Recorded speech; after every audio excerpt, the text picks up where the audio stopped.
This Three Beards Media podcast is sponsored by Revelton Distilling Company. When Rob and Chrissy Taylor started following the Kentucky Bourbon Trail in 2012, they fell in love with not only bourbon, but the entire distilling process.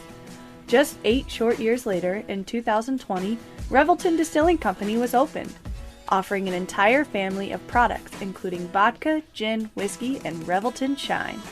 Come visit the tasting room at 1400 West Clay Street in Osceola, Iowa, where you can sample one of their many spirits, including 4 gold medal winners. Can't make it to Osceola today? Not a problem, as you can pick some up at your local Hy-Vee or Fairway grocery stores.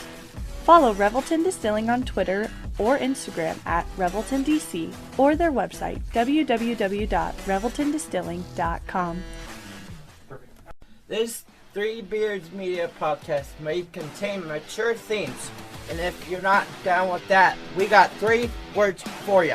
Like the podcast. Nailed it! Would you like to sample some of my nuts?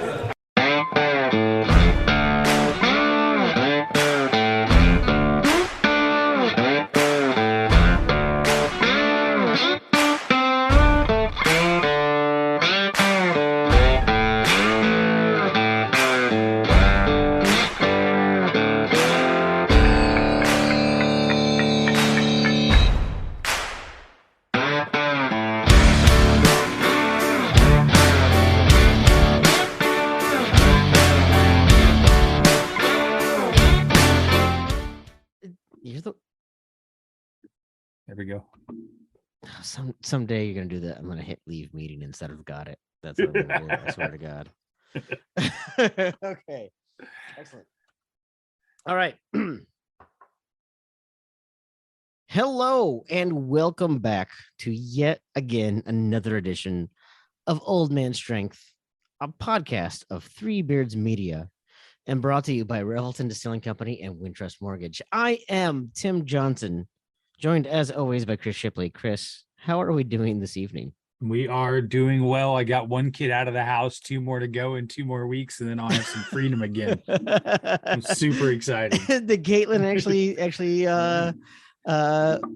fly the coop? Is she out? Is she teaching or what? Her first day was today. She doesn't get students until like next week, but she got an early move in. I'm telling you, the kid should go buy a lottery ticket. She got a call that her apartment that she had reserved was not going to be ready on time. So they had another one that was bigger on the 2nd floor. She could get it early and it was going to be the same price. So we moved her in about a week ago. So, oh yeah, no, jump on that. That's perfect. Yeah. So got her out, got my basement back. And now the boys move in 2 weeks and then I'll have some peace and quiet around here. The boys, of course, if you did listen to the last episode of Old Man Strength, a lot of energy. So I'm sure you can understand what Chris means by peace and quiet. That's right. Joshua and Jordan are full of a lot of love and a lot of spirit. And I think I'll just leave it at that. That sums it up perfect. Yeah, no, man, I get it. You and I were talking before we started. My transmission went out on my car, and while the podcast game pays a lot of big bucks, the brewing game does not. So I have not been able to find something super affordable. So if anyone out there listening has some good leads on an affordable car that does not cost too much but still gets me from A to B, please hit me up. I would appreciate that. We may on this podcast, we can probably afford a nice, slightly used Yugo. Also, if you are listening to this podcast and you did not understand the Yugo reference, you are already too young. Right. So anyway, which brings us to our guest, I'm sure. I was gonna say that is a pretty good segue. So Chris, I will go ahead as usual, let you introduce who our guest is this evening. Well, again, we're so appreciative of the people that come on, and this guy came on short notice. I think I asked him if he'd be interested in coming on probably close to 8 or 9 months ago, and this is how quickly we've gotten to him. But Jared Stansbury, Cyclone fanatic, overall basketball aficionado and guru of all cycling sports. Thanks for coming on with us. Yeah, I appreciate you guys having me, man. It's been a long time coming, as you noted. I know, right? My bad. No, Time gets it's all away from good, us, man. It's a summer. Yeah. But no, I get this- it. You know, I get it for sure. Yeah. Well, yeah, Jared, I can't imagine that you're terribly busy, though. It does not seem like you have a whole lot going on. Especially now as we do kind of get in ramped up to just about everything. There seems like there's some exciting news, whether it be a recruit on the football side, on the basketball side, on anything. It seems like news is dropping daily. I have to imagine you've been keeping yourself fairly busy. Yeah, it's kind of crazy. So when I first started doing this, it seemed like when this was maybe when I was a senior in college, or even those first 2 years that I was out of college, when you would get to that point right at the end of spring football in like mid-April, and then there would be until maybe mid-July before it. I mean, it would be really slow all of the time. Like there'd be days where it's like, man, I don't know what I'm going to do today for whatever. And, now it's every day there's something new that comes up, whether it's like you said, with recruiting or, conference realignment or, the transfer portal obviously threw a big wrench into a lot of things for us, for everybody, I think, during the spring, but it's a lot of fun though. Still, I don't think that it changed the job any. It just made the summers a lot crazier than I think we are used to them ever being. So why don't you go ahead, for our listeners that may not be familiar with what you do? Why don't you go ahead and kind of tell us a little bit about who you are and what you do? Yeah, so I mean, I guess my technical title is the managing editor. I'm really just the lead reporter for the site on football and men's basketball. So I cover the teams on a daily basis. I'm working to cover recruiting, covering all of those things, and then working on daily content, writing columns, recording podcasts, doing all of those things. I host a couple different podcasts on the network, and then do a lot of radio stuff wherever. I've obviously been on KXNO a lot, have done a lot of stuff on radio stations all around the country, and just try to try and create content on a daily basis that people want to listen to and want to read. You talked a little bit about conference realignment and how that's kind of filled up your summer. I was curious. I was thinking about this the other day. Conference realignment for Iowa State fans is not anything new. We've dealt with it, several years ago when Missouri and Colorado and those teams left. And then of course, last year when Oklahoma and Texas left.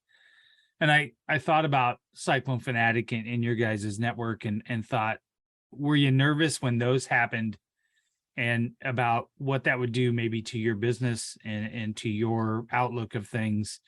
And then what looks different this time? Because I don't think that it's much of a falling off the cliff feel this time as opposed to the last two times. Yeah, I think definitely last year there was probably some concern. So here's the thing, like I know you guys have had Chris Williams on here before, right? Yep. Yeah. Mm-hmm. So Yep. This is nothing like against. I'm not going to like trying to knock Chris or anything like this. It's just me and him are a little bit different. I'm not near, I think, as pessimistic as he is in sometimes. Like, I got news for you, Jared. That's called old age. That's what that's called. No, I get it. I definitely get it. But I think, anybody who's listened to Chris knows just how he can be with some of those kinds of things. And that, I would say I was certainly concerned because he made me concerned, the way that he would talk about things that would make me nervous. But I also have always kind of had a feeling that things would work out, and sure. I don't know, that's kind of how a lot of, I don't know if it's if it's a good mindset to have or not, but I just have everything's going to work out mindset that, sometimes you can try and do everything that you possibly can. And, sometimes things just aren't going to work out, but they're going to, everything's going to end up you're going to be in the right position that you're supposed to be in at the end of the day. So like, that's where with those things, when Oklahoma and Texas left, even you could go back to when COVID hit and we didn't know if they were going to have football and we just didn't know what was even going to be happening for all this time. And where it's like, you're looking at the potential of having a full calendar year where you can't create good content. The Cyclones aren't there to cover or do any of those kinds of things. How do you continue to run a business? And I think I've always had this feeling that because I know that we put in the work, and I know that how hard Chris works, I know, how hard I work, how hard Connor works, like we would be able to work it out and make it work. And that's where, again, like I think when this stuff happened with UCLA and USC this year, like, not that there's certainly always that little, like, can I swear? Yeah. Oh yeah, please. Okay. Yeah, it's okay. So it's like, there's always that little, like, holy shit moment, where you're not necessarily panicking, but you're also like, holy shit, like, where the hell did this come from? And I know with USC and UCLA, I think a lot of people had known for a long time, like that was the potential move. And, it was more of like a when does the hammer drop? And so when it finally dropped, it was still kind of like, oh man, like now here we go, like now this thing's really going to pick up some pace here for a little bit. And, but I never felt near as scared for Iowa State or with the position Iowa State would be in or nervous about it, because I felt like they'd really done a good job to solidify the league with the 4 additions that they'd already made. And it just seems like the league is much more unified. I think the message that the league portrays is much more unified. And, even if that means Iowa State is not in the Big 12 or not necessarily one of the Power 2, I had a pretty confident feeling that they'd be able to navigate that and still be relevant on the national scene. And now it'll just be interesting to see how all of those things kind of shake out over the next several years, because I think there's still a lot of things and a lot of dominoes to fall in the times to come. I think for some people, I think that there have been 2 things at play. One was just the fact that now there are less egos in the league. Like certainly when Nebraska took off for the Big Ten, how many ever years ago now that's been? That feels like a lifetime ago. That was in 2010. It was when I was a sophomore in high school. I grew up as a Nebraska fan. So okay. Yeah. Stop making me feel old, but still. So that when that happened, It's gonna be a long night. I think, yeah, I know. I think for a lot of us, there was a sense that there was this overweening ego that Nebraska had, that, oh, they were one of the drivers of the league. And we saw them go off to the Big Ten and not have success in the Big Ten. Me personally, I thought they were going to go and dominate the Big Ten, and they didn't. And I think for the remaining members, and I'm particularly thinking of like the K-States of the world, the Oklahoma States of the world, not Oklahoma, like these other very good programs, very good kind of well-established programs that have had success on both a basketball and a football level, but have also, had to sit back and not be able to puff their chests as much. I think there was a sense of relief when Nebraska was gone, rather than oh no, what are we going to do without them? I think with Oklahoma and Texas, it is a little bit different, where you do realize, maybe there is, not to bring up old fodder here, Chris, but like where there really is national brand, where Oklahoma and Texas do mean something, and what that means for the league. But I appreciate what you're saying about that there is just a sense that the league itself is more cohesive because those egos are out of there. Is that fair?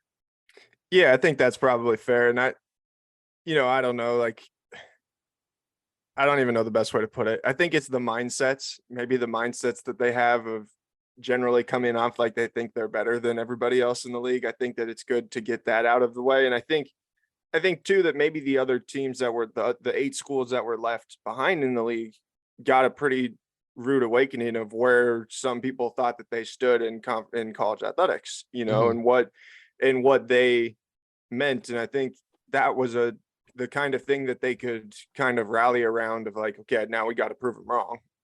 No, I was gonna say, I think back in 94 to 96, when the Southwest Conference was falling apart, and you saw A&M and Texas go one way, and you saw SMU and you saw these other schools go another way. And I think there was a very clear dividing line between the haves and have-nots when the Southwest Athletic Conference broke up. And I think people are still trying to look at conference realignment through that lens. And I don't think that lens applies anymore. I think that's fair, but I think at the end of the day too, like you look at a place like Texas and they have so much money. It's like, how do you not act the way that they do sometimes, like Yeah. they've just got so much money, and the way that they throw money at coaches, the way they throw money into facilities or whatever it is, how things are being thrown into NIL now at this point. Like, I just think it's one of those things where I don't know that I can necessarily blame them. That doesn't mean that I like it, but like if you can see how they would formulate that mindset and how they would get to that position that they have landed at. Again, like, not that makes it right, or that means that, everybody has to agree with it, but it's like, I kind of get it, and so I think the issue for the league when it comes to Texas is that from the day that Texas walked in the door, Oklahoma, kind of shifted immediately to their side. And I think that was a lot of where the issues came between Nebraska and Texas, is that Nebraska felt that they should have had an ally in the Oklahoma, all the way back into the 90s, where they'd been locked at the hip for a really long time. But you have to understand too, a lot of the history of those things, like Oklahoma was not good at football at the time. Nebraska obviously was winning national championships. I think there were a lot of motivation to slow people down and slow things down and prevent certain things that people were doing. And Texas was the ones behind a lot of those things. And that's where, over 20 years, those kinds of things just boil up. And then, and the reality is then after that, what did the other Big 12 schools have as another option besides bowing down to Texas? So it's like, if they were going to be able to keep their league together and keep the monetary rights the way that they were. So that's where it's like, I don't envy anybody who has to do these things and be in these boardrooms, it would be really hard to navigate all of these things and to be able to keep them quiet at the same time as much as you can too. That's an interesting analysis of Oklahoma. And I think it's spot on. I don't think anyone has necessarily talked about that, because I think for the last 20 years, frankly, Oklahoma has been the top dog of the Big 12, but not the leader of the Big 12, if you know what I mean. Like, they know it's sort of like old school, the television show Survivor, when we first learned about developing alliances, right? Like, it's literally what they have learned is, I am the one to win this, but the way for me to win this is to form a strategic alliance with someone with a lot of power. And I think that's where Oklahoma's kind of been, where and let that other team take all the shots. I think let them take all the heat. You know what I mean? Texas is hated in this move by them. Texas is the one that's gotten the most hate and vitriol, and Oklahoma did the same thing, but nobody seems to hate them as much as Texas. I think the thing that I'll say about Oklahoma is that I have a lot of respect for Oklahoma because they have a lot of success in a lot of different stuff, specifically on the football field. But then, their basketball team's always good. Their women's basketball program's always good. Their baseball program's always good. Like, I can respect an athletic program that is top to bottom really, really good all the time, especially in those big money sports. And that's where my thing with Texas comes in, is it's like, I don't know that Texas backs it up enough on the courts and fields sometimes to be able to make some of these moves that they do. That's just what I don't understand about what, like, the SEC did with their move and things like that, where you get this big national brand in Texas that's got fans all over the place, but does your product really get any better? You just have laundry, because the players haven't been near good enough to be able to win at the level that they seem to expect to. So I don't know. That was kind of a rambling answer, but that was I think one thing that Oklahoma has done better than Texas is that Oklahoma has been more loyal to coaches across the board than Texas has. Texas kind of had that same Nebraska chip on their shoulder. This guy's not good enough, even though he's really good. And they've been, it's been a carousel since Mac Brown left. Yeah, I was just going to make that same analogy, Tim. Right. Yeah, that they're almost on the precipice of what Nebraska is, of chasing glory from years past and living in the past. And although they have the money and they have the facilities to get out of it and the support, they don't seem to be able to find that combination again. The crazy thing is, that seems like an advantage they would have over Nebraska, is like the glory years they're chasing are not that long ago. Like, to get back to the level they were even at from I don't know, 2000 until, or maybe like 1998 or somewhere around there until 2011. I mean, didn't they Yeah, play with for the national championship in 2010, I think? So, Yeah, or the Yeah. Vince Young 2009. years. Yeah. So Yeah, and then won a national championship with Vince Young. So it's like it doesn't seem like they should have that job should be near as hard as what it is. But I think that there's just after a certain period of time and so many coaches fail, you have to wonder if there's just underlying culture things that prevent them from getting over the point that they're at right now. Well, I mean, I think I'm not saying that Texas A&M went to the SEC and lit it up, but I will say that a move like A&M moving to the SEC certainly changed the recruiting landscape. Mhm. Texas is obviously this recruiting hotbed, but now that opened up a whole other pipeline into the SEC for these recruits that maybe some of those recruits that would have gone to Texas over A&M or Tech or whatever, all playing in the same conference, are now on a completely different stage. Because whether or not we want to agree or admit it, the SEC is still kind of the limelight for college football. It's still certainly what NFL scouts are looking at, whether or not it makes sense, translates onto the next level. But I think what got Texas success up until 2010 to what could continue to bring them success changed because the landscape of college football changed. Yeah, I mean, I think the one thing about the SEC that they're going to have as a significant advantage over anybody now is that, I mean, the state of Texas is most assuredly going to be basically an SEC state, even though it'll have Big 12 schools there as well, but SEC will be number one all across the board. And then obviously they've already got Florida as well. That's basically the same way. So it's like, you're going to be hitting Atlanta. They're going to have that Georgia area as well that produces a lot of players. And that's where I think that it's just going to be interesting to watch how recruiting changes, and how many more kids can Alabama go into Texas and get than maybe they could before. I think some of those schools in the SEC too could recruit anywhere that they wanted to, regardless of what state kids were from anyway. But it will be interesting to watch. I think it's been a lot of fun just to see the entire, it's fun to watch it, but at the same time, it's like, man, this stuff is really stupid sometimes. So as you look at the incoming Big 12 schools and the continued realignment, it certainly feels like we're not done, right? But what are you excited about with the incoming Big 12 schools?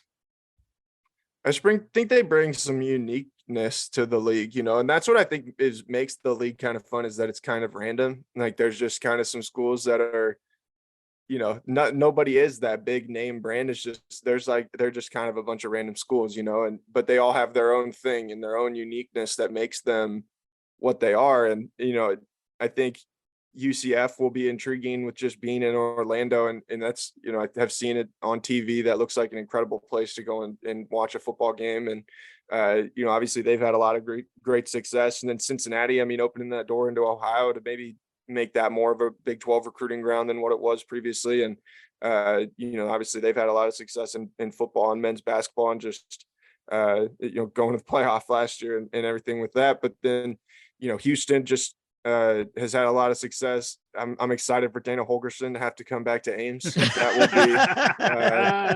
will certainly be interesting. And then BYU is just, I don't know what BYU is interesting to me. And I just think that whole dynamic will be kind of intriguing to watch how BYU interacts with the rest of the league and what it's like for the Big 12 schools to go and play football there and play basketball in their arena, because those environments are really hostile.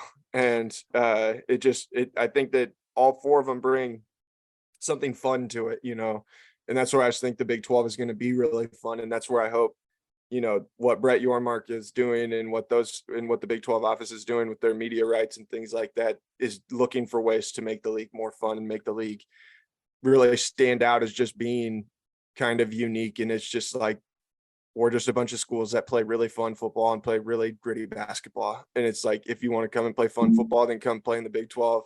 And if you want to come and knock somebody out on the basketball court and you want to play really tough physical basketball where you got to really learn to defend and play disciplined, then you want to come and play in the Big 12 with some great coaches. And and for some great programs. So that's what gets me excited about it, is I just think that it makes the league better as a whole, top to bottom, and makes it more fun and unique. Yeah, as much as I love football and I'm looking forward to some of those new games and those new opponents, I'm more intrigued, I think, as them coming in as a basketball conference. Big 12 is obviously the best basketball conference, I think, going right now. And to bring in those different environments to go play in, and incorporating those other teams, I think is going to be a unique challenge for it. And I think it's going to bring a good brand of basketball. Yeah, for sure. I mean, obviously, the Big 12 already has each of the last 2 national champions, but then you add in Houston, who's been to a Final Four, UCF. They really pushed that team that Zion at Duke a couple years ago to the brink in the NCAA tournament. Cincinnati has obviously been really good all the way back to when Bob Huggins was their coach back in the 90s, and that will be fun to watch. Bob Huggins having to go back to Cincinnati for what I would imagine was the first time since everything went down between them 20 years ago or whatever it was. And then, like I said, BYU is a hornet's nest. Iowa State went and played there, whatever, almost 10 years ago now. But Yeah. I know that there was a lot of memorable things that came out of those games. So it makes the league better. It makes the league better. It makes the league deeper. And man, that's just like, I'm sure every Big 12 coach is just sitting there like, gosh, dang it, why'd you guys have to do this to me and make this thing even harder than what it already is? I believe that was the Melvin Elgin middle finger game. It was. It was. It It absolutely was. No, I think one thing that's exciting for me for the Big 12 is that we actually have a commissioner that is actually showing leadership for, I think, the Big 12. I think through the previous couple rounds of conference realignment and expansion and whatnot, it felt like the Big 12 was playing from a defensive kind of timid stance. And I think this round has been a lot more of a like, fuck it, we know what our identity is, and we're gonna kind of go out and try to change this. And I think it's been more encouraging. And I think during media days, you saw that already. I think I saw a lot more energy coming out of spring practices and coming into the fall with the football coaches in general, but even the athletic directors, a lot more kind of enthusiasm, I think, than I've seen in a while. Yeah, I think they just needed something different. I don't know that Bob Bowlesby did a bad job or anything like that, because he obviously kept the league together through what was a really tumultuous time the first round of things, and then, kept it together for what was really some, pretty prosperous years for most of the league at the end of the day. And, I just think they needed somebody that was going to be more innovative, somebody that was going to push them to be more outside the box a little bit. And that's nothing against Bob Bowlesby, but he just is a establishment guy that's probably set in his ways of how he wants to go about things. And I think they needed somebody who was going to come in with some different ideas, some new ideas that were maybe going to push the boundaries a little bit of how you can run a conference, I guess, and how you can try and interact with people and interact with your fans. And that was badly needed, I think. And I think that that's good for all of college sports to be getting some of these kind of people in here like this that are going to make the products the best that they can be and try to do it in a fun and innovative way. We had Jamie Pollard on the podcast a little while back, and I think one thing that he's learned is that the game has changed. He's actually one of the elder statesmen of the Big 12. You don't see kind of the tenure that he's had and what he's done and everything that he's gone through, but I think he's learned that college athletics every 3 years kind of goes through some sort of kind of micro revolution. And I think that's what leadership kind of needs to recognize, is that the way things were done, the previous rules, they don't really apply.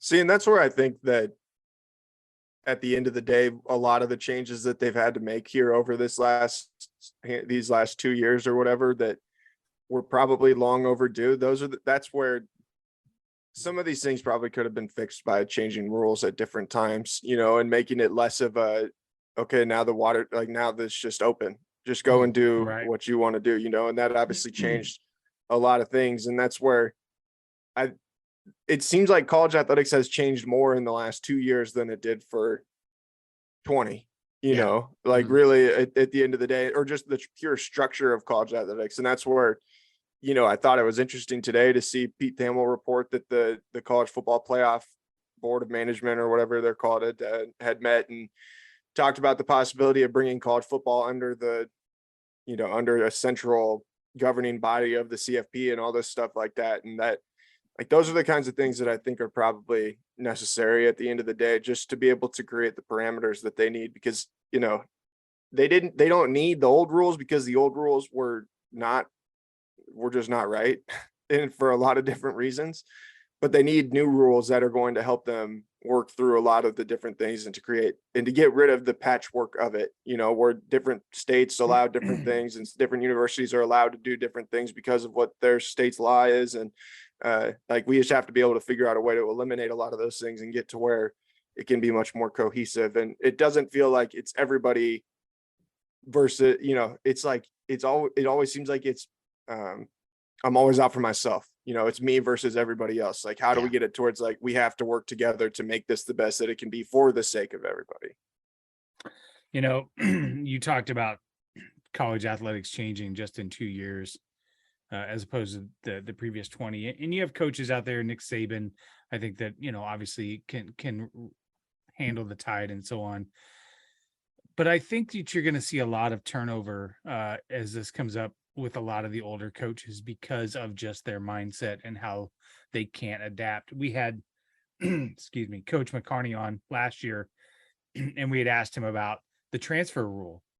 And, you know, everybody, I think, agrees that the transfer rule, obviously the way it is right now, is a little crazy, but they should have the right to transfer, and they should have the right to move on.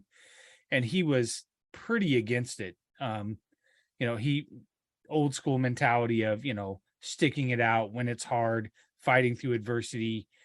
You know, you shouldn't be able to just leave whenever you want to leave because it's not going your way. And I think there's something to that a little bit.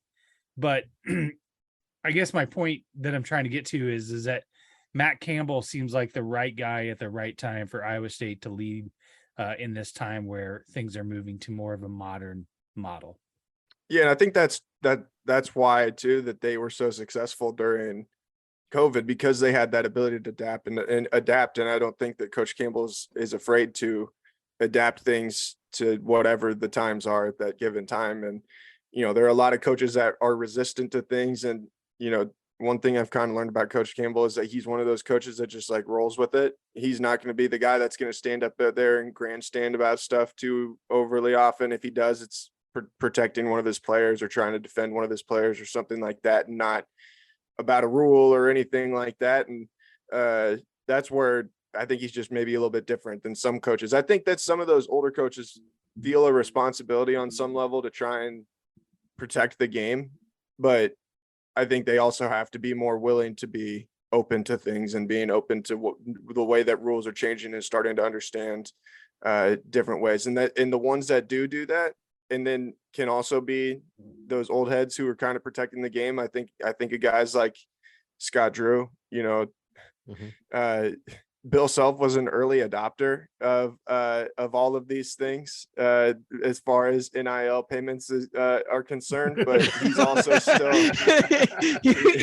he was such an early adopter. He adopted it before it was even legal. That's right. He was one of the OGs of the NIL, but you know, I still think that he's like the kind of guy that it's important to have those people in college athletics. Like, that's what made me, you know, sad as someone who works around college sports, to see a guy like Jay Wright retire. Is he's just one of those guys that when he comes out and has an opinion about something, it's generally going to be pretty respected, you know, and like people are going to look at that and be like, man, that guy, like, he doesn't say things very often. So when he does come out and say something, it seems impactful. So I think that's what Saban has as an effect on some level too, even though he's been, you know, outspoken in some ways that I don't think I would necessarily agree with. I think he's just one of those guys, when he does have something like that to say, it's more of like an alarm of like, okay, something actually might be happening here. If this guy is on this path at this point. Yes, Saban's one of those guys that I don't want to like just because it's Alabama. I love Nick Saban. I absolutely love him. I mean, just Alabama in general. By the way, that kick was good. It was not over the upright. But Correct. Saban's one of those guys that finds a very good line to toe between being an old school type of guy and still embracing kind of what is going on. Like you said, when he speaks up about like the changes that are frustrating to him, I believe it a lot more because he's also done a good job of embracing change through college football. He's not just one of these guys. He's not a Tom Osborne, right? Like I can't imagine Tom Osborne in today's college football. He would not, that mentality would not work because he's trying to still pretend like this is 1976. Shit, I mean, that's what makes him the greatest of all time, though. And that's why he's been able to do the things that he has over all this time. Obviously, he's had the help of getting a lot of really good players and things like that. But to get really good players and to get really good players to win, you've got to have a pretty good leader, and that's what is so incredible about him. I mean, I think it's what's incredible about anybody that can do that at such a high level for such a long time. I mean, I think of guys like Greg Popovich, like the way he's had to adapt to things that he's had to do in the NBA. I mean, even a guy like Bill Belichick, what he had to do over all those years and what Tom Brady had to do, like that's impressive, man, to be doing it be at the top of your field like that for that long. So no, I got nothing but respect from Nick Saban. That's for sure. Pop is a great example of a guy who has gone through and seen the NBA. I mean, he literally watched the NBA bridge from David Robinson to Tim Duncan, and those two played together, but you literally saw a transformation of the league between those two guys, and there was a huge passing of the torch. And then, he brought in a guy like Kawhi Leonard and had a completely different way of doing this, and he's always been kind of progressive in his thought. And yeah, you see a guy like Steve Kerr, I think, who's kind of embraced kind of a similar mentality with that. One of the things that I appreciate about Jamie Pollard is that when he approaches his hires, whether that be Matt Campbell or TJ Altenberger, he's tried to find these guys that both respect the game and respect the history and still try to bring something unique, I guess. And I think that's something where I think maybe that's why, even with Fred Hoiberg, we found like this kind of sort of like quicker than expected success just because it's a new way of thinking. Yeah, and I think that's where the thing you have to give Jamie a lot of credit for is that he's found coaches, not just on the men's side, but on the women's side as well, that just are so good at buying into the culture of what they want Iowa State athletics to be, and that's where, again, like, why has Nick Saban been so successful forever? Because of the culture that they have inside of Alabama football. Why is I'm trying to think, why is any team good? Like everybody's been on a team, and you've been on a team that had bad culture, that had toxic relationships between players, or toxic situations between players and coaches, or between coaches and coaches, and all those kinds of things like that. But then most people, or I hope most people, I've had the opportunity to be inside on a team that was really good, and like, and you understand the trust that you have in people, and like how you feel like you're all in it together, and it's not about any one person or anything like that. Like that's what I think Jamie has done such a good job of, is finding coaches who buy into those things, because that's what, at the end of the day, is what makes Iowa State great, is the fact that they have this cumulative thing that has everybody behind it. And it's like, anytime that I talk to recruits, almost always they're telling me about how when you get into Ames, you've got people coming up to you and saying, oh, we've heard about you. We hope you have a good visit. We hope you like Iowa State and all these things. And that like says a lot to kids, because it shows them how much just the people in Ames care. If you're going to Los Angeles, or you're going to all over the place, like all kinds of different cities, I mean, yeah, you're going to have a lot of fun. Don't get me wrong. If you're like going on a visit to USC, I'm not going to sit here and say that anybody wouldn't have fun on a visit to USC, but it just might not be quite the same. So like, that's what makes Iowa State impressive, is just that ability to have everybody rowing the boat in the same direction at all times, for the most part. I mean, I think you look at it, a coach like Bill Fennelly, right? Very much kind of a counter example to Jamie's tenure, in that, Jamie has not been afraid to pull the trigger when it's time to pull the trigger and make a change. But you've got a guy like Bill, who's been around forever, and Jamie very much respects what he's done and acknowledges that Bill Fennelly is very much central to that program. I mean, I remember when Bill started and he had 5 players. He didn't have 5 starters. He had 5 players on the team, right? And what he's done and what he's continued to do. Probably one of the top 5 most underrated college basketball coaches, men or women, in the country, in my opinion, for what he's done for a sustained success. But you have kind of that balance of someone like that has been around for 20 years and knows what it takes, but also still melds into kind of the changing landscape and is probably the biggest supporter of everyone else who comes through those doors. Yeah, for sure. And I think it's crazy because when I was in college, I was the women's basketball reporter, like what Connor does now. And they were not good any of the years that I was in school. I think maybe they made the tournament one time. And to see what they've been able to do in the time since then has been so impressive. And I think that there was something that Coach Fennelly caught a second wind or something like that, because they have just gone to another level, and been, where I think this year's team will have an opportunity to compete to go to the Final Four and be a team that could compete to win a national championship, and that's incredible. I mean, that's like Bill Fennelly is going to have his banner hanging in Hilton Coliseum a lot sooner rather than later. Or at least it seems like he should, and just what he's been able to do to build that entire program and then be kind of a sustainable or kind of a rock for Iowa State athletics, where it's like you always knew that women's basketball was going to be good at the end of the day for the most part, and it's just really impressive how he's been able to do all that.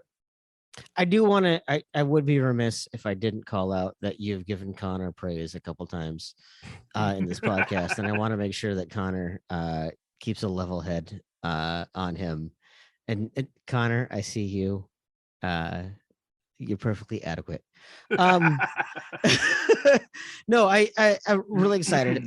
Why don't we go ahead and take a quick second? We're going to take a break so we can hear a break from our sponsor, Chris.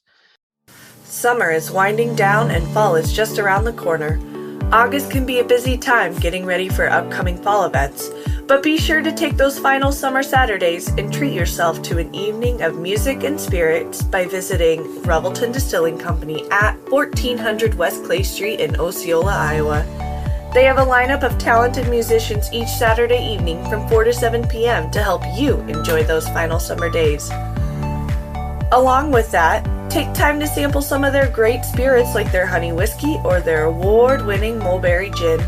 Try one of their signature drinks like their blackberry bramble while you are there. Check out their schedule for music guests on their Instagram page or Twitter account at ReveltonDC. Finally, be sure to join in celebrating with all the crew from Three Beards Media, along with cast members from Bitter Units, Old Man Strength, and WS Twin Warriors for their official launch party on Friday, September 2nd at 6:30 p.m. at Revelton's Tasting Room.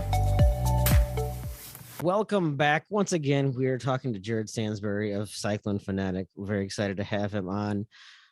Jared, I kind of wanted to shift gears here a little bit and focus a little bit more on Iowa State. Obviously, Chris and I are not necessarily an Iowa State podcast, but we are both Iowa State graduates, and we get accused of being a very one-sided podcast quite often.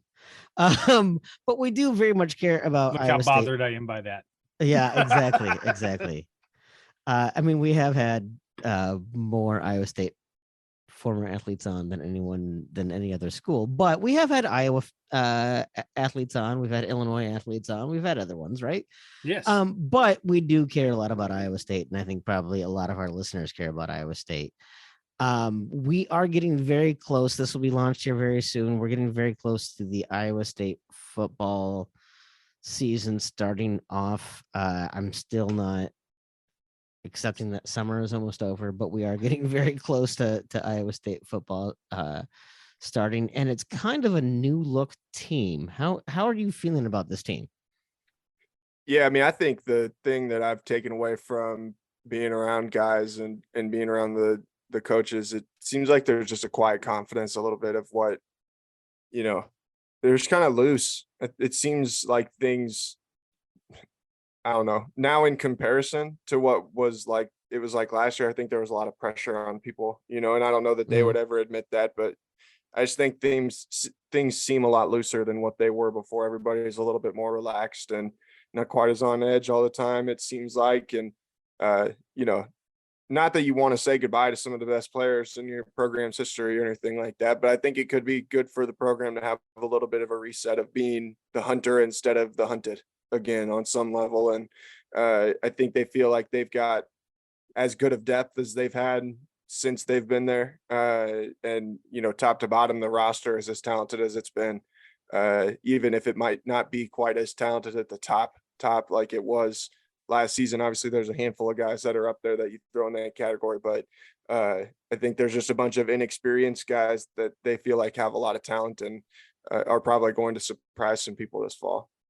I don't think that was an intentional pun, but you did said the hunter instead of the hunted. I think we can't not talk about Hunter Deckers and what he's stepping into. Obviously, possibly I don't even want to say possibly, like the most productive, certainly quarterback in Iowa State history, in Brock Purdy. And is there really any doubt that he's going to be the starter on day one?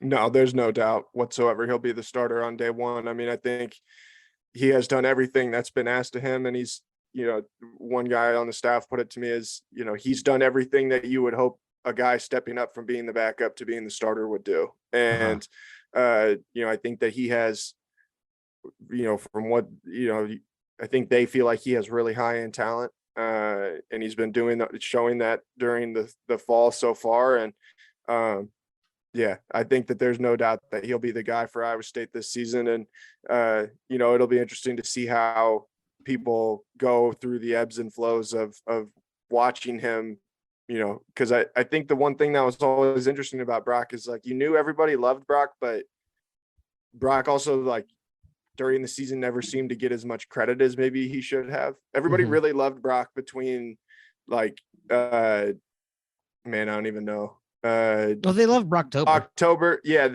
everybody loved him during October, and then everybody loved him like December through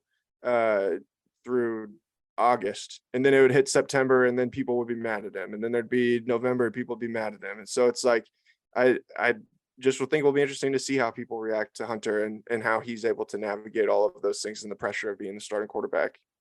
Well, and so he now has the added kind of pressure of the very next quarterback coming in for Iowa State has just gotten upgraded as literally a top 10 quarterback in the entire country.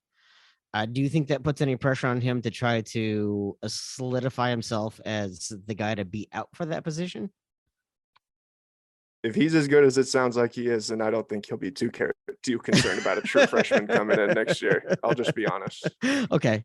No, that's a very fair answer. Cause I mean, literally nothing against JJ Cole. I think from everything I've heard, JJ Cole's a very good player, so I don't, it's nothing against him. I'm just saying, I think Hunter has done everything that he needs to do to put himself in a position to be really successful. So. Yeah, I gotta be honest. I have not been worried about quarterback as that position at all during this offseason.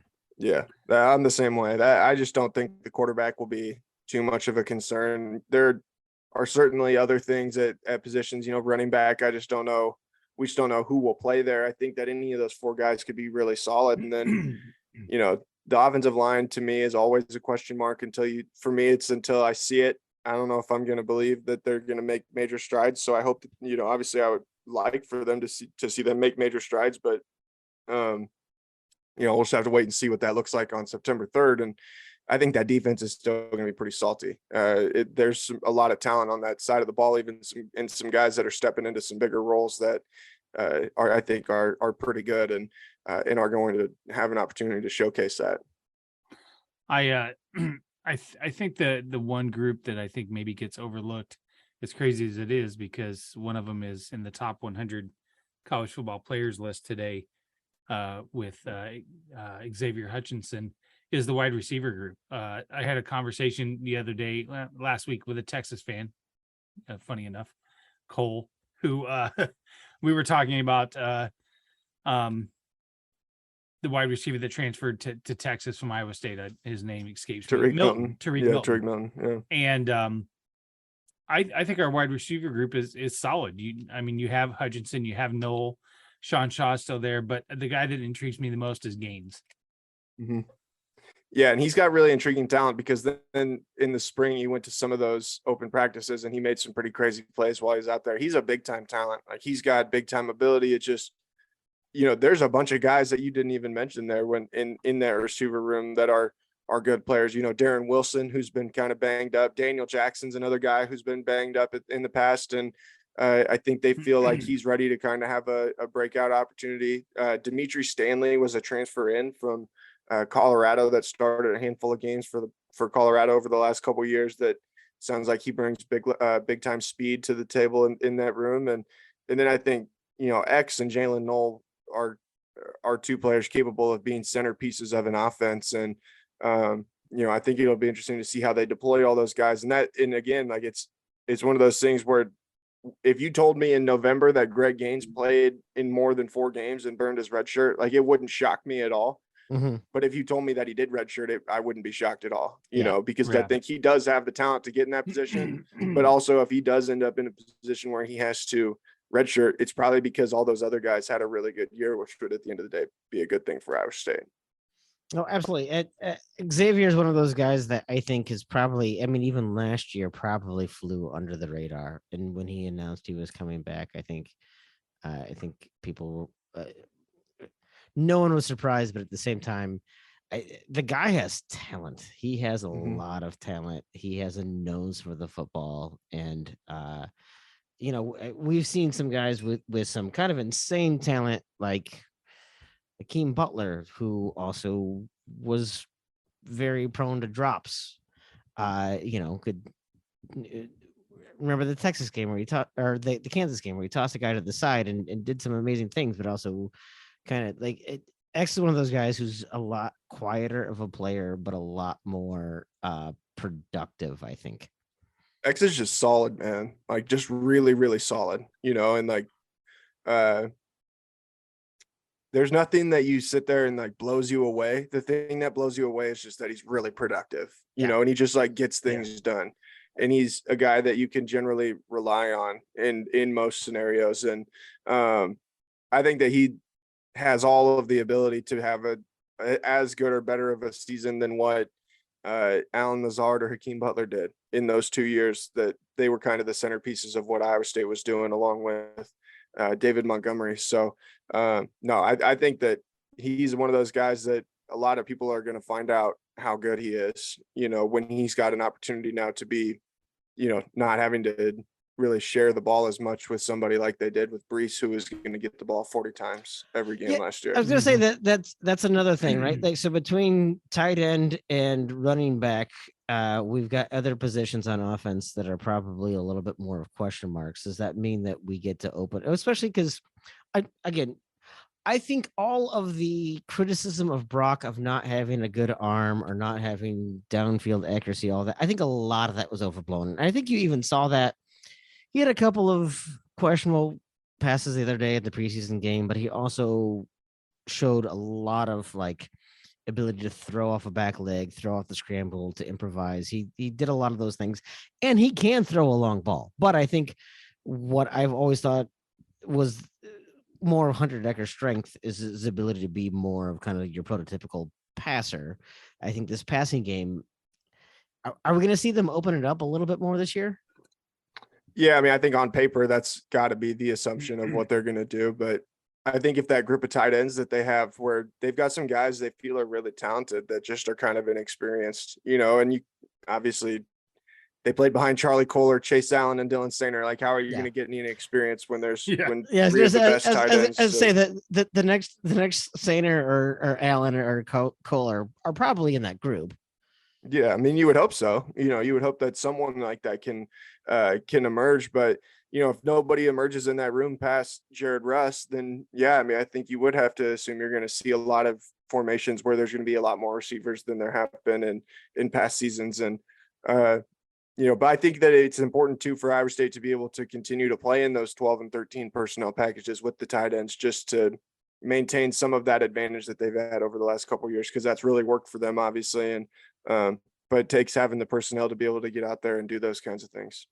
So let me ask you a little bit more about running back is the intriguing position to me, right? Because, we talk about David Montgomery, obviously, and we talk about Breece Hall, but we also talk about the role that Earl Brock played, that Kene Nwangu played, frankly, right? And you're seeing Nwangu have success in the NFL. What does that running back room look like right now, given that two of the best running backs in Iowa State history have just come out of there? Yeah, I mean, I think that, given that the last two starting running backs have been two of the best in Iowa State history, for being in that spot, I think you've got to feel pretty happy about it. I mean, Jairell Brock is still a guy who was a 4-star recruit and, has had some good moments at Iowa State already in his career. Eli Sanders and Deion Silas are both young guys that bring something a little bit different to the table, where Eli Sanders has elite speed, and then Silas can really make people miss and get out in space and get things done. And then you've got Cartavius Norton, who's a true freshman too, that, sounds like more of a pure power runner that really likes to try and run through contact and run through people. And, I think that, like I said, I mean, obviously you would always prefer to have a Breece Hall or have a David Montgomery who, going into the season, you're going to be able to give that guy the ball 30 times and he's going to get things done for you. But for not having one of those, I think that they feel like they're in a pretty good position with some guys that are talented that just haven't had an opportunity to showcase that yet. It seems like always somebody from that room kind of emerges that maybe you're not prepared for. And I mean, if you remember when Brock and Breece Hall came in together, Brock was really getting more of the hype, I think, at the beginning, and Breece just kind of quietly took over that role. So he was the more highly rated recruit coming in. Jairell was, but I don't know, man. I'll never forget the first time I watched Breece Hall's high school highlight tape, and it was like, holy shit, this guy is something else, And it was like one of those things where he was maybe a 3-star recruit or something like that at the time, and like Iowa State had kind of just started recruiting him. And just sometimes, I don't know, you watch enough high school athletes and you watch enough kids play sports, you can tell when there's one that's like different. And he was one of those guys you knew was different right away, So I don't know.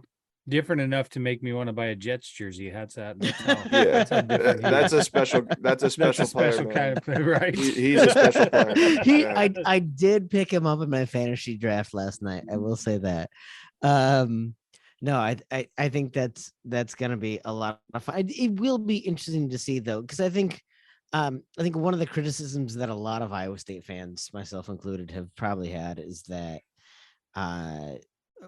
we've had maybe some of the more impressive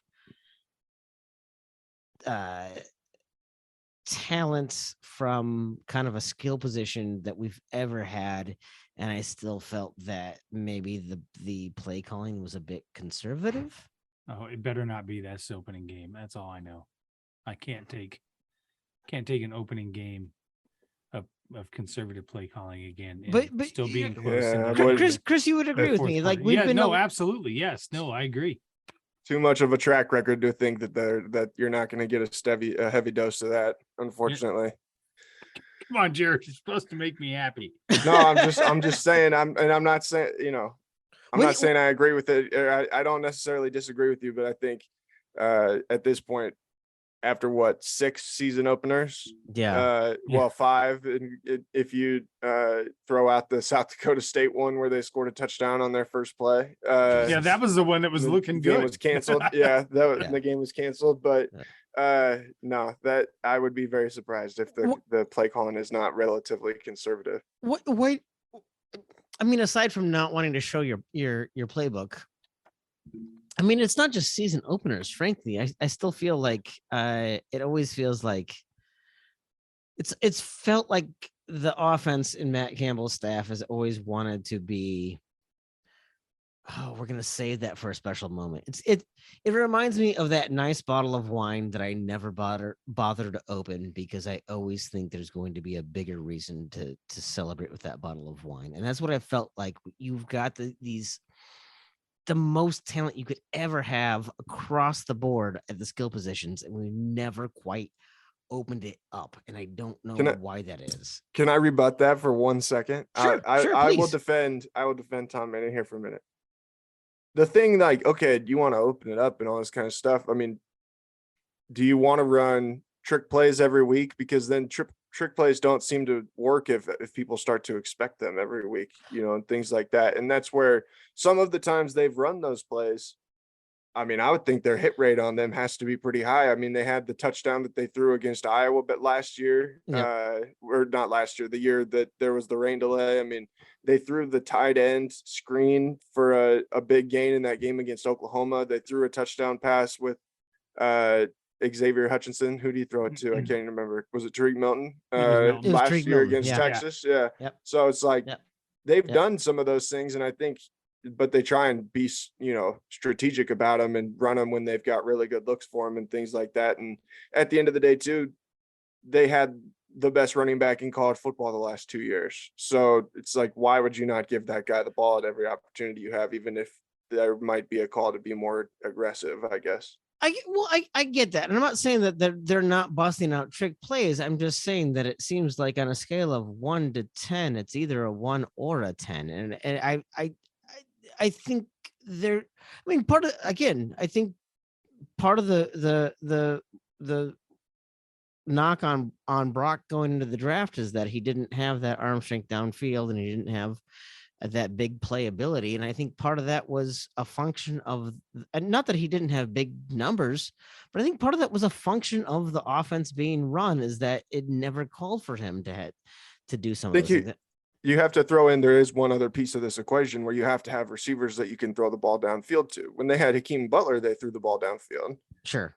but they haven't had Well, they Hakeem Butler, had X last year. Yeah, they did, but is X a guy that is going to run down the seam and score long touchdowns? He's more of a catch the ball and run type of guy. They had Tariq Milton last year. Yeah, and they hit Tariq Milton for some long touchdowns. But at the end of the day, like, I think of all the times they tried to throw the ball down the field, and it did not work very often. I mean, I can think of the game against Iowa where they tried to throw the ball down the field from the 5-yard line and throw an interception.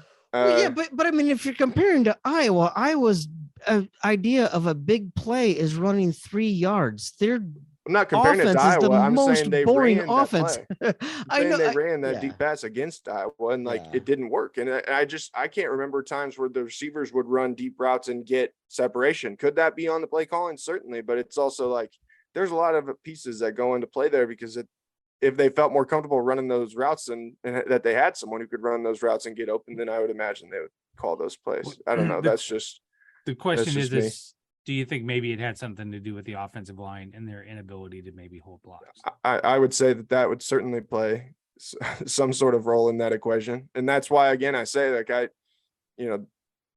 I'm not going to sit here and say they don't have talent in that room, because they've recruited pretty well, especially for what Iowa State's previous standard has been.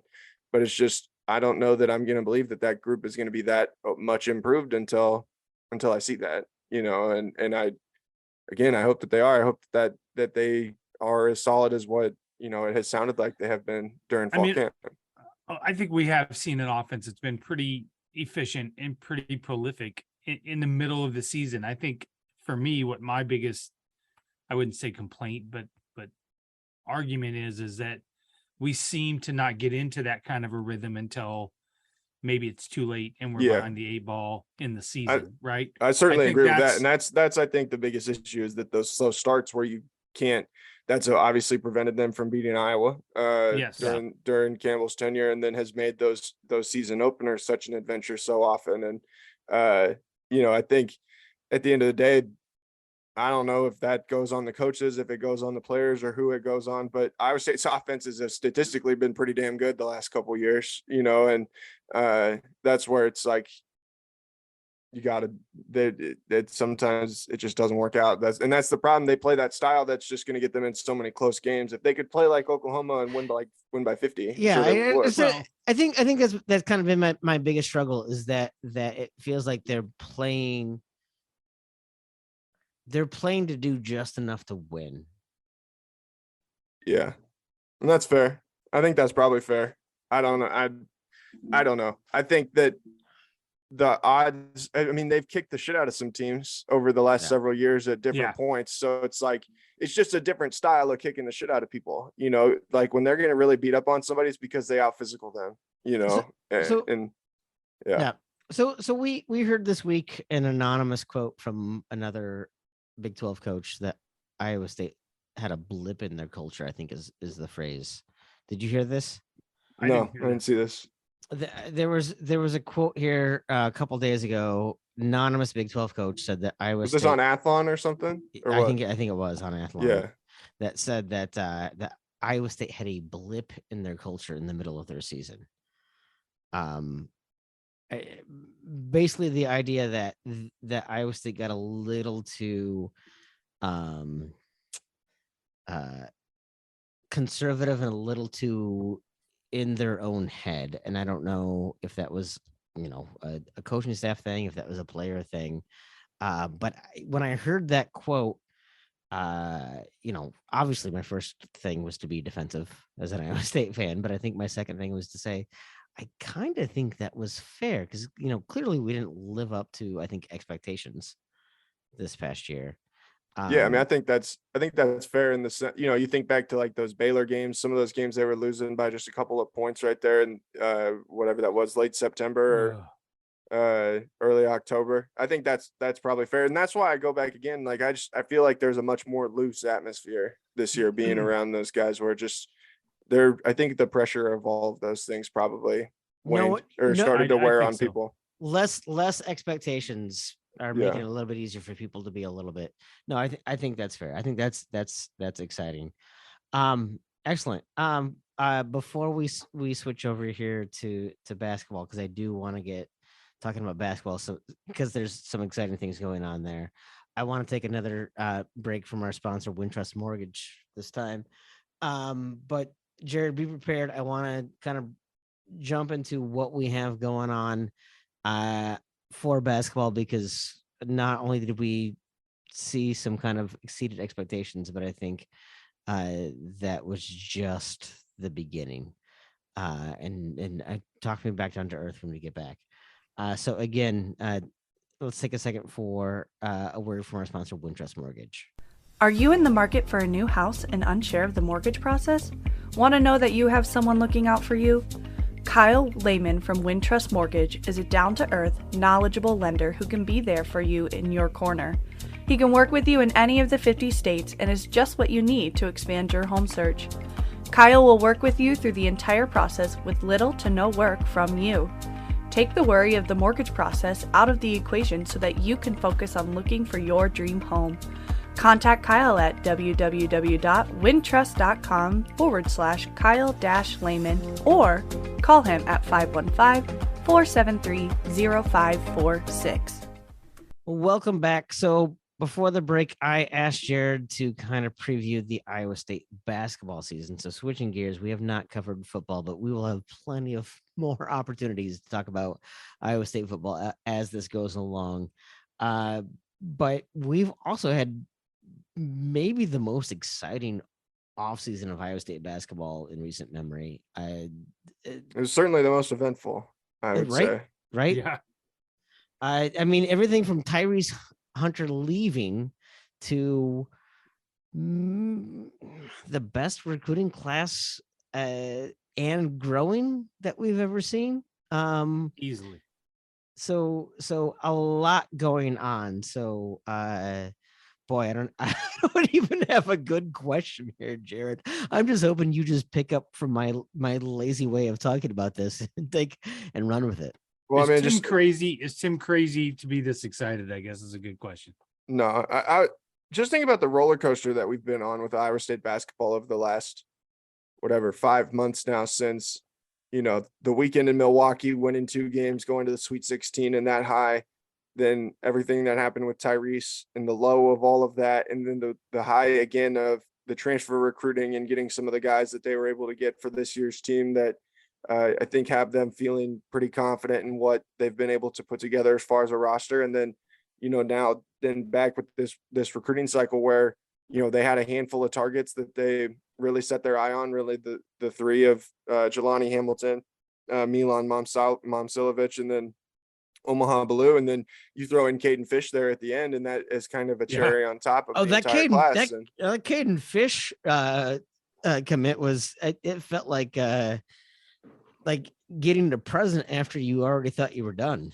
Yeah, and that it speaks to what TJ and his staff have been able to do, building relationships in such a short amount of time. But it would be hard to argue that this is not one of the best classes that Iowa State basketball has certainly ever had. But now it'll be interesting to see how they're able to follow this up and take this into the season after, again, with basically a brand new team. Well, let's talk about what's crazy is that you talked about Sweet 16, losing Tyrese, getting this incoming transfers, and now the recruiting class. But we neglected to talk about, prior to that, 2-win season previously, and then an undefeated non-conference. I mean, you talk about a roller coaster you can pack all of the craziness that is an Iowa State fandom into about a 2.5-year period. That would be enough for most schools.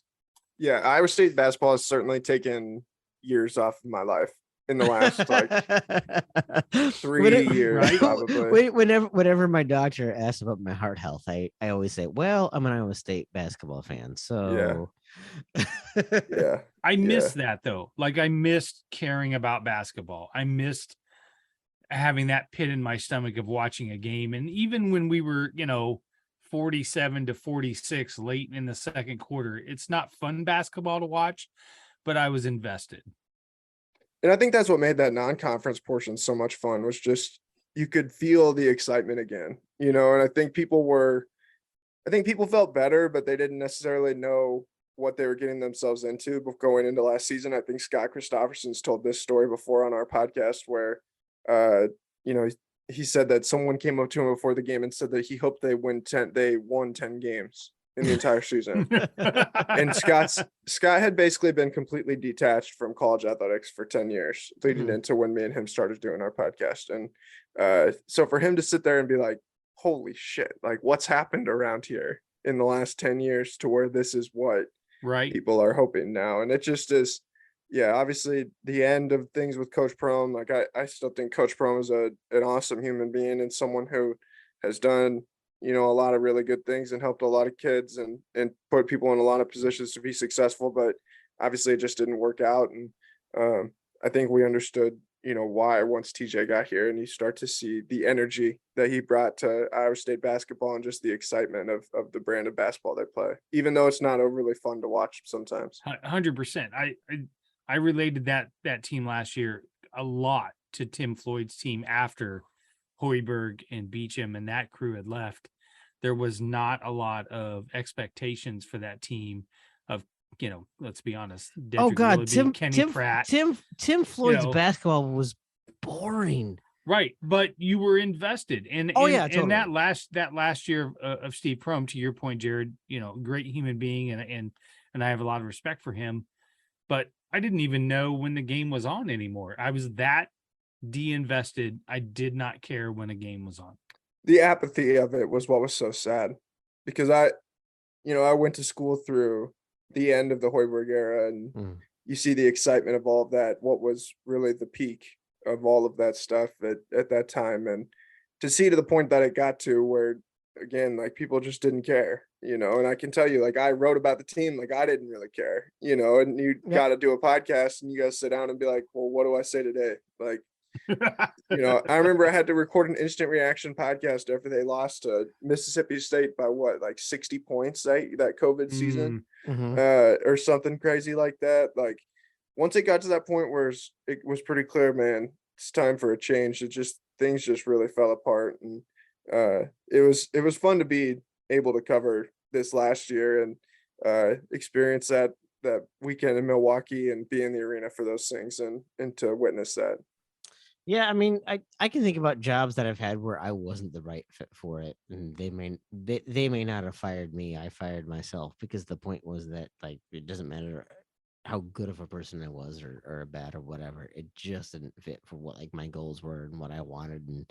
And you know, Steve is again by all accounts a great guy. And I think you'd be hard pressed to find a former player of Steve's that has a negative thing to say about him, right? I think Steve is a perfect fit at where he's at now, back Yeah. where he was at Murray. I think Yeah, he'll I probably agree. have a ton of success, and I'll definitely have to go out to the Knapp Center when Murray comes up and plays Drake, because I'm sure his teams are going to be really fun to watch. Right. And he's probably Yeah. going to have another phenomenal point guard, and he's going to Mhm. be able to coach the hell out of those guys. And I think that makes a lot of sense. I think there's just something different. But I think what happened last season again, you know, boy, we beat Memphis, and I was still like, well, we're still.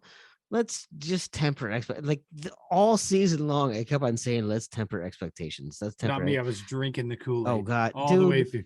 dude, the last week of conference season I was still like, let's not expect a tourney bid. And we might be a one and done and whatever, right? And so to get to where it was pretty fantastic. And I think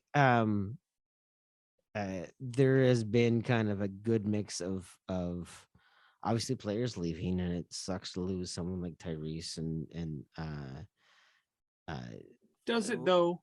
I mean, well, if he it does. doesn't want to be here, But I'm not sad to see him go. I don't know, because I don't thank you for what you did, but if you don't want to be here, I'm okay with you being gone.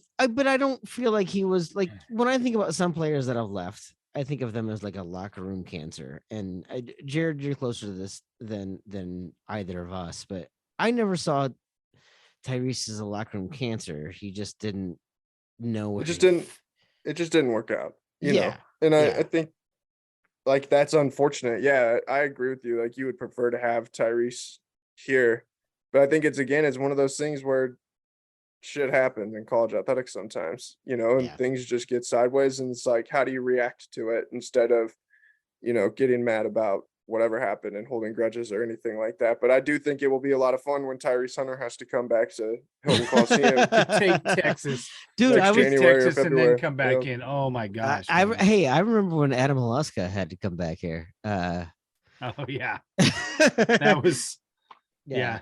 That was a whole other You thing. talk But- about hostile. Yeah, but I mean, like, I think, like, who knew Isaiah Brockington was going to be the player that he turned out to be? Nobody did. I don't think Nobody anybody saw did. that. I think if the staff was going to be honest with you, I don't think they probably even understood that until he got to Ames and they saw how hard he worked and how the way that he could play. It was like, okay, we might have something here. But no, I don't think anybody, even during the recruiting process, realized what Isaiah was. I don't think anyone realized how much he elevates everyone else. I think that's one of the most exciting things about watching him play. Isn't just that, like, he's not a guy who's just going to take over a game, and he certainly can do that. But just his presence on the court, like everyone, he's a guy that it looked to me that everyone else wanted to play for. You know what I mean? Like everyone else on the floor just felt better about playing with him as on their team. Is that fair? Yeah, and I don't even know if it was about the offensive end. I think as much it was as much defensively, like what him and Gabe Kalsher could do, and Tyrese obviously in that mix as well. The way that they defended, like, and then they knew realistically, this is the guy that we've got to ride if we're going to make a run here, you know. Yeah. But then you see too in the postseason, the guys who step up are not him, you know, and that's not a knock on Isaiah, because Isaiah carried Iowa State through a lot of that season. Then Iowa State won a lot of important games because Isaiah was able to play like Isaiah Brockington. But I think the thing that was so impressive about him, and the thing I'll remember about him, is he was so good at getting to his spots and being able to get to the positions where he wanted to be able to knock down shots, even though everybody knew where he was going to try and get to, you know. And like he wasn't George Niang, who had so many different offensive moves that you didn't know what he was going to do at a given time. Mariel Shayok was just another of those guys that's like, he could score from literally everywhere, Yep. But Isaiah was one of those people that's like, he had to get to a handful of like really specific places on the floor, Yeah. and he got there every time. He Yeah. got there every time, and he would knock down the shots. And like, that's what was so good about it. And it never seemed to make a lot of sense. And it never fit with what the, the quote unquote right way to play basketball in 2022, but it worked. And that was what I thought was so cool about it. I mean that whole TJ team was like the antithesis of what everything Fred Hoiberg taught us, right? Yeah. Like the number of long twos I saw that team take was at times frustrating, but it was well, and like you talk about a guy like Gabe Kalsher. So I live up here in Minnesota, and I watched Gabe Kalsher play plenty of times, and he was a guy that when you loved him, and when you hated him, you hated him. And that's no different than it is now. No, not at all. no, it isn't. But I feel like he's a more. I think you're probably more mindful of what he brings on a defensive end now, because Iowa State's better defensively than what those Minnesota teams were. So you understand the intangibles of what he brings better than what maybe when he was in that role he was in at Minnesota. I still think he's more disciplined at Iowa State than and I'm not saying he's a disciplined player, but I would say he's different. Different role. Yeah, it's just different. But I think Isaiah's going to be in and have an opportunity to prove, or not Isaiah, Gabe is going to have an opportunity this year to prove that he has the ability to be consistent. We've seen these one-off blips from him of where he can have a really big game and like really carry a team on a given night. Yeah. Well, now he's going to have to be one of the, primary scorers for this team this season. And it's like, if he can't give you what you need it from him every night, then that's going to drop the ceiling of your team, and it's going to drop the floor of your team as well on some nights. I mean, he's definitely a hot or cold player, right? Like if he's feeling it, and nobody wants to be that, Yeah, so that's right. why I say that's like the biggest thing for him. Can you find that consistency to where you're not that hot and cold player? Yeah, but he is.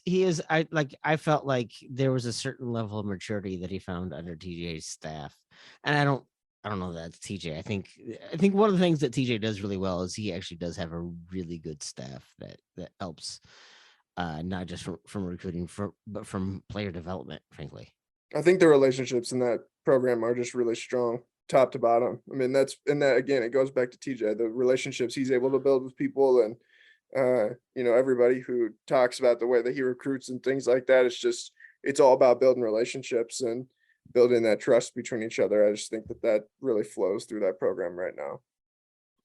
So upcoming season, just give me a quick synopsis. What do you think this team's going to bring, and give us two players that maybe not be on the radar that we should be kind of excited about. Well, I hope you guys liked how they looked last year, because it'll probably look about exactly the same. I mean, if we're playing in the Sweet 16, then you play whatever way you want.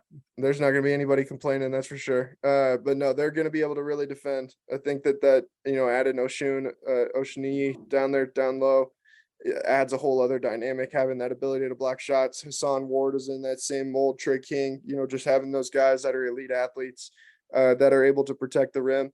I think Trey King probably is a guy that has flown under the radar largely because he was already here last year. And so he's kind of been around the program for a long time at this point. People maybe kind of forget about him.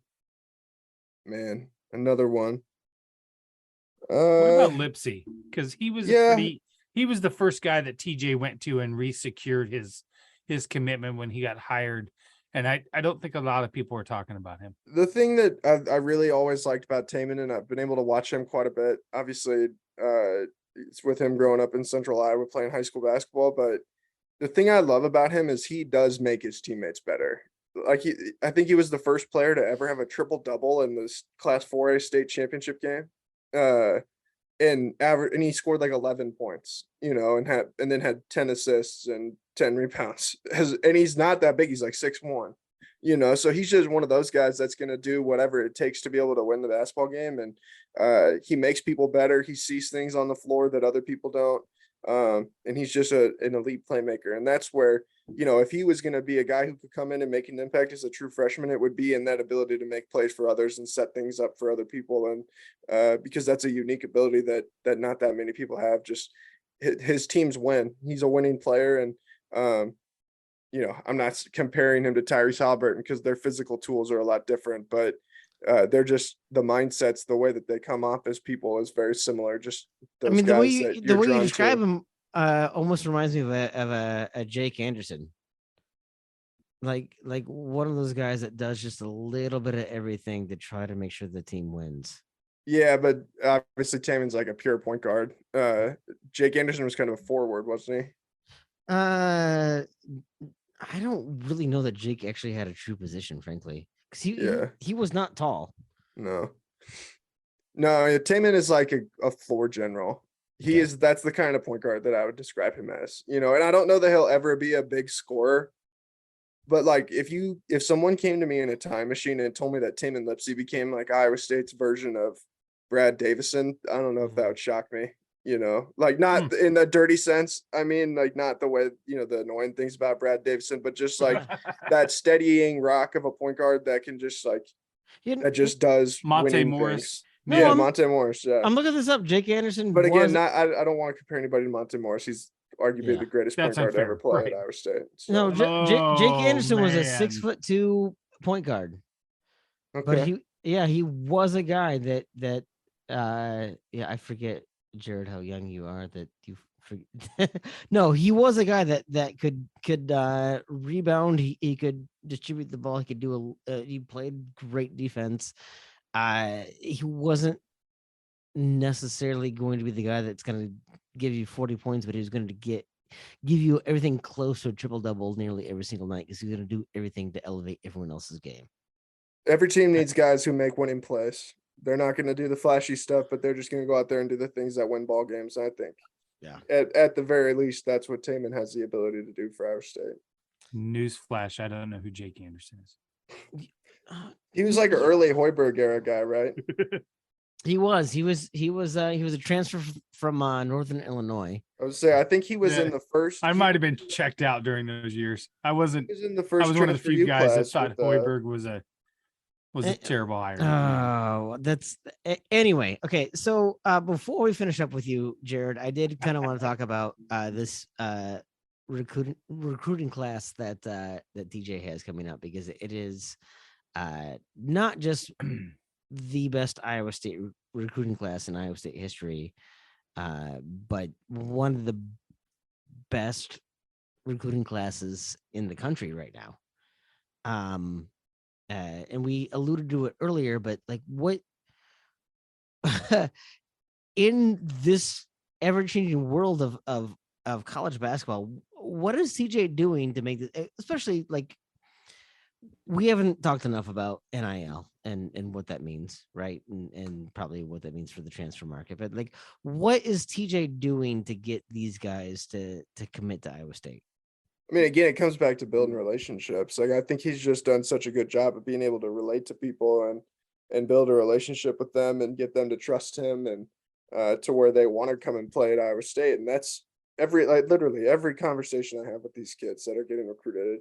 That's what they're talking about. It's the relationships they build with the staff and the relationship they're able to build with Coach TJ and what the vision that they're able to lay out for those guys. I just think they're doing a really good job of that. And at the end of the day, too, for Iowa State, any conversation that starts with NIL probably isn't going to be a long one in recruiting, because that's just not the way that Iowa State's going to go about their business. So, I think they were able to fill some holes and bring in some guys that really complement each other in this class. I think Milan and Omaha are perfect fits alongside each other, where Milan's more of a pure scorer, a guy who can really play on the offensive end. And then Omaha is as good of a defender as you're going to find in all of high school basketball in this class. And, it'll be really fun next year to be able to watch them mesh and come together. But obviously a lot of time before then. We'll got a whole season to get ready for before that one. No, it's been fun to see a lot, both football and basketball, frankly, to see these nationally rated recruits. I mean, like I think back to like the Kirk Heinrich, Nick Collison, Rafe LaFrentz days. Like it's been a long time since we've seen like heavily regarded, highly rated recruits coming out of the state of Iowa, and it's been fun to see that like there's some real talent in the state of Iowa. Yeah, I think the state of Iowa really goes in cycles where there'll be like a handful of elite guys, and then there'll be some just like really solid players, and then there'll be a handful of elite guys, and then solid players, and then elite guys. Like, right. I mean, you think back 10 years ago, like there was a stretch where it was who all they have. They had Harrison Barnes, they Mhm, had Marcus Page, mhm. Adam Woodbury was an elite Yep. recruit, regardless of what people think about his career at Iowa. When he was in high school, he was an elite level recruit. Now and then you look even on the football side, guys like Xavier Wampa and some of those guys I've had out at Southeast Polk. I mean, the state of Iowa's always had talent. The thing that I think is so good now for the kids in the state of Iowa is that they have so many more opportunities for their talent to be accessible. Like I think back to when I was a high school kid, you like to play AAU, you had to go to Omaha, or you had to drive 3 hours to Ames every week to do things like that. Like now that huddle was not a thing, no one could go and find your highlight table on YouTube or There stuff weren't like there that. weren't It's there weren't just there weren't scouts coming to Clarinda.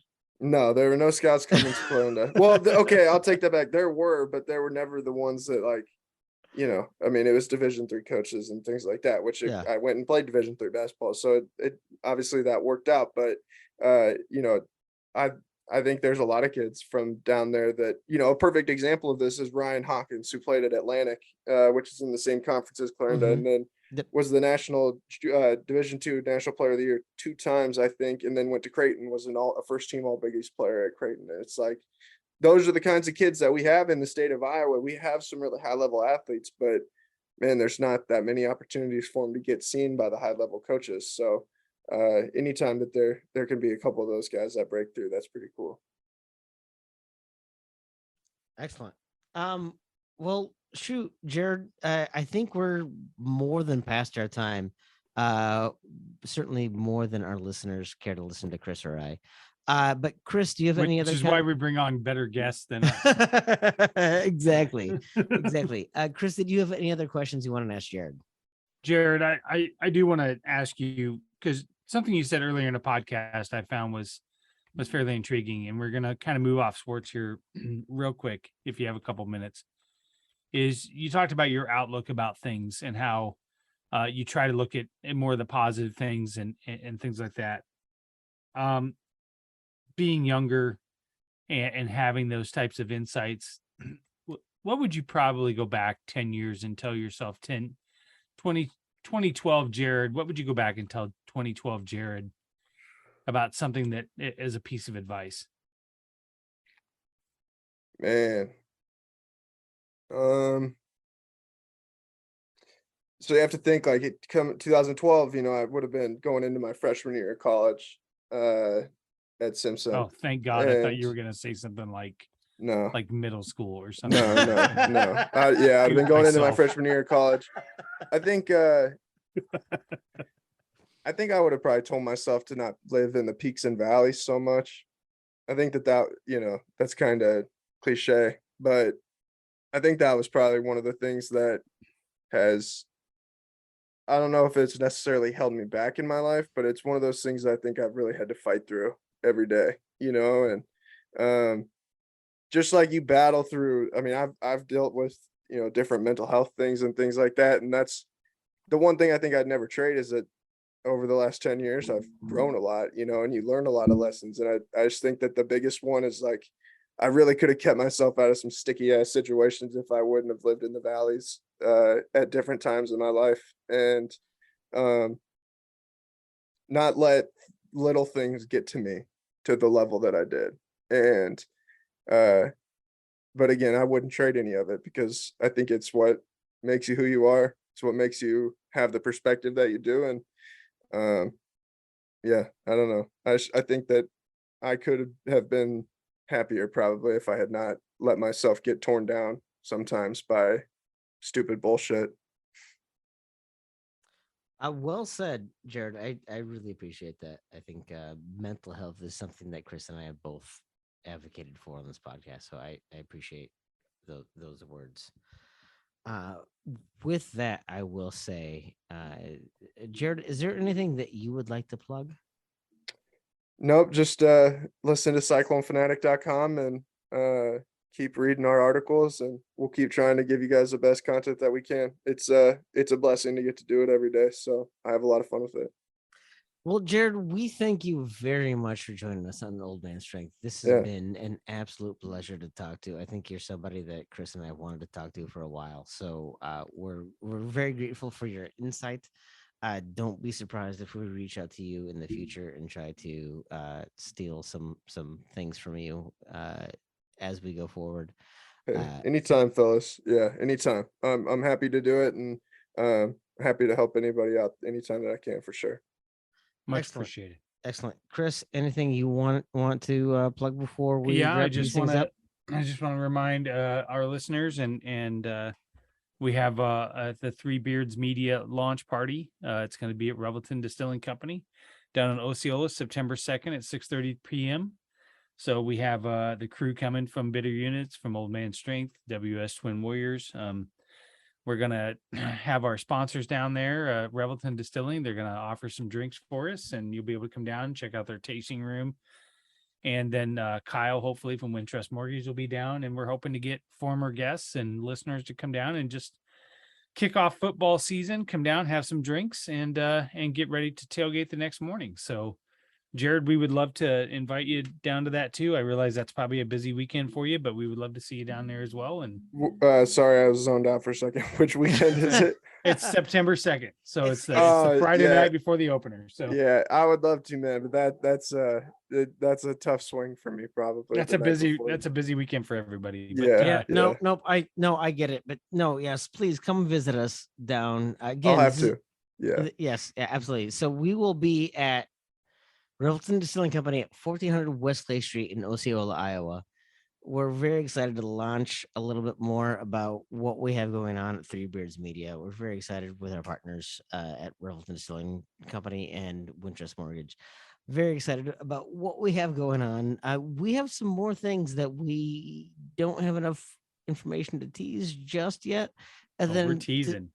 I'm gonna tease the things. tease, and that we There you have go. some sports reaction shows, some sports content, some more podcasts coming on the network with maybe some names you might recognize. So we're very excited to have everything that's going on here.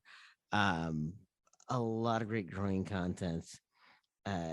Again, guests like Jared that we will again bring on back, whether he likes it or not.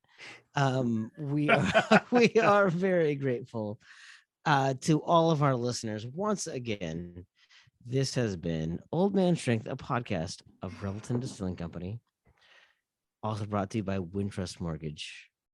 And with that, we will see you guys next time.